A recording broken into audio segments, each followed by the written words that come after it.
Olá e bem-vindo ao guia passo a passo da LG, sobre como ligar e desligar os sons da lavadora LG. Você pode ouvir uma melodia ou som de bip quando um ciclo inicia ou encerra, quando você ajusta as configurações no painel de controle, ou sempre que liga ou desliga a lavadora. Você pode facilmente desligar esses sons sempre que desejar. Veja como fazer isso. Primeiro, se certifique de que a lavadora esteja ligada. Em seguida, pressione e segure os dois botões acima da legenda *alarme on/off ao mesmo tempo por 3 segundos.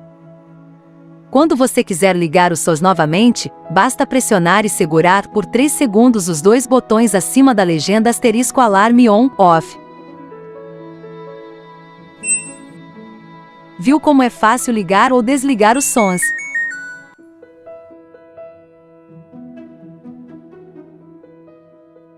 Obrigado por usar as lavadoras LG.